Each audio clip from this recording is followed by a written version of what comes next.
নমস্কার, আমি তুলিকা। আমার নতুন ব্লগে আপনাদেরকে স্বাগত জানাই। আপনারা সবাই কেমন আছেন? আশা করি আপনারা সবাই ভালোই আছেন। আমরাও ভালো আছি। আজকে আমার মেয়ে স্কুল থেকে আসার পর কিরকম কি খেলাধুলা করে সেইগুলোই আপনাদের সাথে শেয়ার করব। আশা করি ব্লগটা আপনাদের ভালো লাগবে। ব্লগটা আপনারা শেষ অবধি দেখতে থাকুন।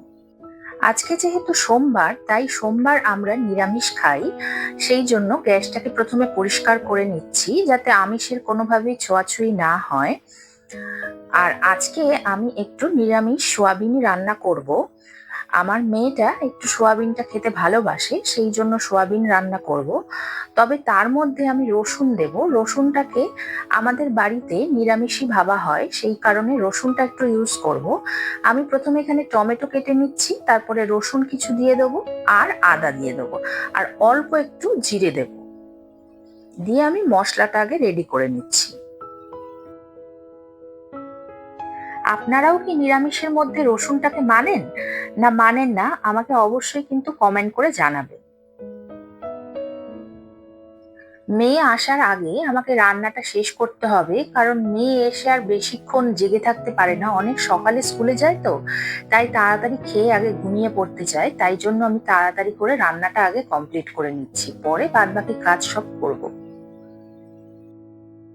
কথা বলতে বলতে দেখুন আমার মশলাটাও করা হয়ে গেল। এইবারে আমি রান্নাটা করে নেব।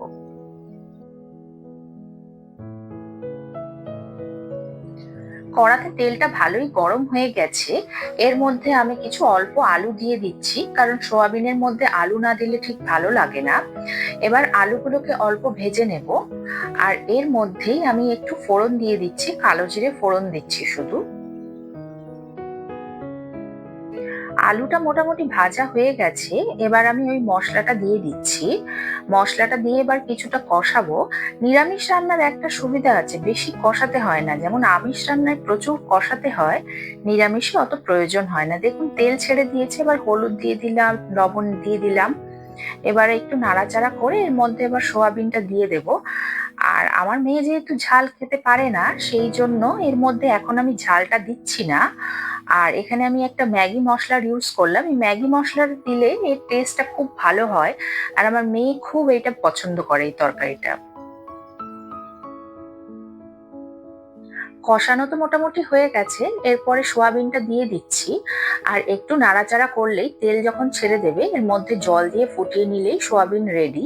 এদিকে আমার মেয়েরও আসার প্রায় টাইম হয়ে এসছে। রান্নাটা বাবা তাড়াতাড়ি হয়ে যাক, তাহলেই শান্তি।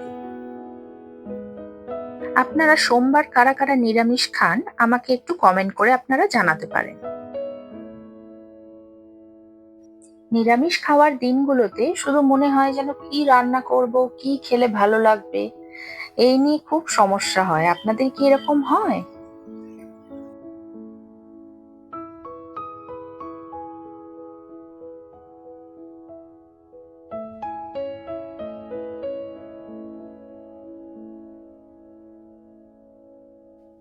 তরকারিটা আমার মোটামুটি হয়ে গেছে। যা চিনি দিতেই ভুলে গেছিলাম, চিনিটা দিয়ে দিলাম। নিরামিষ তরকারিতে চিনি না দিলে একটু ভালো লাগে না।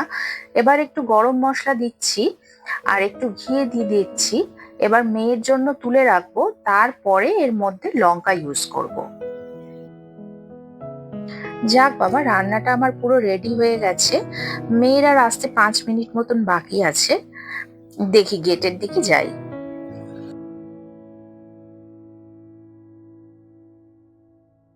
মেয়েটা আমার এসে গেছে। এসেই ও আগে খেলাধুলাটা আরম্ভ করে দিয়েছে। চলুন আপনাদের সাথে সেটা আগে শেয়ার করি। তোরা কি খাবি? আজকে আমরা খিচুড়ি খাবো মা। খিচুড়ি? বাড়িতে তো কিছুই নেই। দাঁড়া, আমি মার্কেট থেকে ওই সবজি নিয়ে আসি। তাড়াতাড়ি করে মা যাও, খাবো। শেষ না, যাচ্ছি।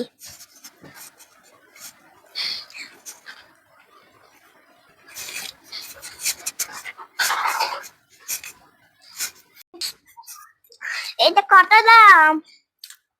পাকাটা? এই ফোনটা কত দাম? এই ফোনটা 2 টাকা। কত দাম?